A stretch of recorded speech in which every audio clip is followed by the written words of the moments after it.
Hey, I'm Dr. Travis Owens, a sports chiropractor and CrossFit coach, and your go to for all things health, wellness, and fitness. Recently, I worked with a baseball player that had a very unique presentation that was giving him trouble.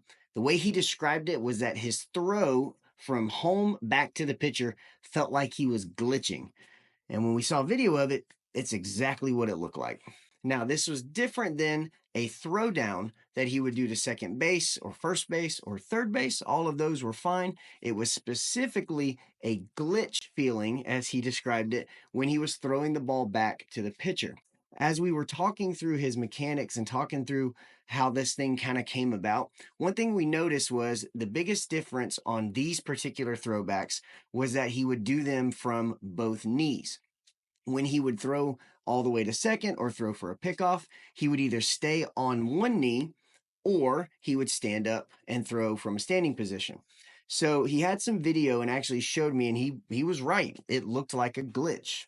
He would sort of turn his body, and it was like his shoulder kind of weighted, and then he would push the ball, almost like he was punching it back towards the pitcher. When we looked at his range of motion and his mechanics, what we found was his shoulder blade and his trunk were not rotating and moving together. So what was happening is, as he turned to throw, his shoulder blade essentially did not move back. It didn't retract as he rotated. And so what would happen was, it's almost like his shoulder kind of stayed still as he rotated his trunk, and then his arm would wait until he got through his rotation before he would throw.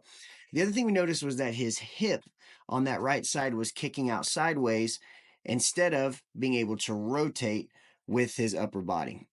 So the first thing we did was we had him go through a banded rowing drill. So we had him get down on his knees. We had him grab the band from the front position and separate that 1-2 motion, that scap set and row motion, until he was able to get both movements without any error.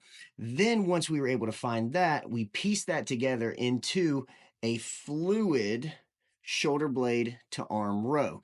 Now I know this seems simple, that all rows should be shoulder blade and arm, but we find that a lot in athletes. They'll separate these two where we don't get scapular motion and then arm. It's almost like we get just arm, or we get a high trappy set before we pull. So for him, the biggest thing we focused on was a straight back retraction before pulling. Once we got that, we grabbed a smaller band and I had him get into that same position. And then from here, we worked an external rotation with that lighter band. So what that now allowed him to do was to feel the trunk, the scapula, and the arm, bring the hand up to mimic that kneeling, early to late cocking phase of a throw.